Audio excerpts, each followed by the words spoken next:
Instructions for how to build a Manitoba fly trap. Manitoba fly traps, sometimes referred to as canopy-style fly traps, are used to help reduce the number of horseflies active in an area. They are often seen around or in pastures used for cattle or horses, as these animals are particularly targeted by the large, biting flies. Invented by an entomologist in the 1970s, the Manitoba-style trap uses basic fly behavior rather than insecticides or chemical bait. Flies will typically try to fly directly up to escape confinement, where they become trapped in a jar and die. These traps are simple to make with materials available at any hardware store, and several of them can significantly reduce the prevalence of horseflies in an area. Things you'll need: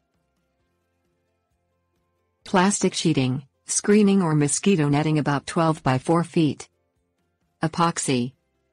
Electric drill. 3-inch hole saw. 9 by 9-inch piece of plywood. Large, squat plastic funnel, transparent if possible. 1-gallon plastic jar. 4 grommets black spray paint. 16 to 20-inch diameter beach ball. Clothesline about 4 feet. Electrical conduit pipe 22 feet. Cut the screening/sheeting material into 4 triangles, each with a base of 3 feet and 2 other legs 4 feet long. Mix the epoxy as directed by the packaging and apply a thin layer of it to one of the 4-foot edges of a triangle. Attach the 4-foot edge of one of the other triangles to the edge, starting at one end and smoothing the sheeting as you go so that no bubbles form and allowing the joint to dry. Do this until you have a 4-sided pyramid made of the sheeting material. Cut the top few inches off the tip of the pyramid. This will be the hole by which the flies will enter the trap above the pyramid, or canopy of the trap. Cut a 3-inch diameter hole in the center of the plywood using the hole saw. Use more of the epoxy to glue the outside edge of the hole in the top of the canopy to the inside surface of the hole in the plywood and allow it to dry. Cut a 3-inch diameter hole in the center of the lid of the 1-gallon plastic jar and glue it to the face of the plywood opposite that to which you attach the canopy such that the holes in both line up. Cut the tip off the funnel so that the diameter of the hole is at least 1 to 2 inches greater than that of the electrical conduit.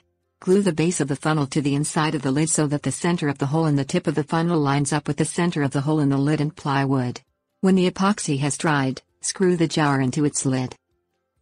Cut 4 small holes, one near the tip of each edge of the pyramidal canopy, and epoxy grommets over them such that the hole in the grommet lines up with the hole in the canopy.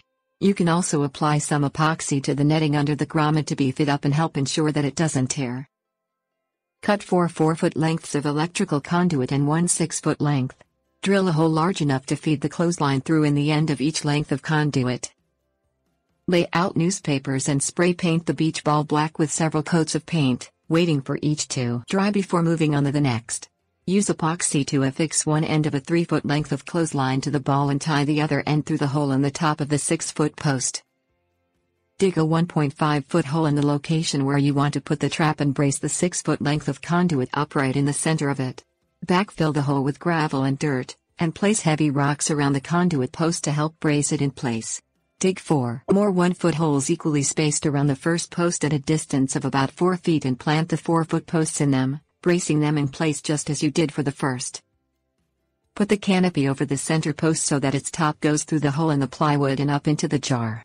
Run lengths of clothesline from the grommets and the canopy corners to the other 4 posts, pulling them so that the canopy is stretched out. The fly trap is complete. Horseflies as well as deerflies will be attracted to the infrared signature of the beach ball. When they discover it is not prey, they will attempt to fly up to escape, crawl into the jar, become trapped, and die in a day or so. Just remember to empty the jar of dead flies every now and then.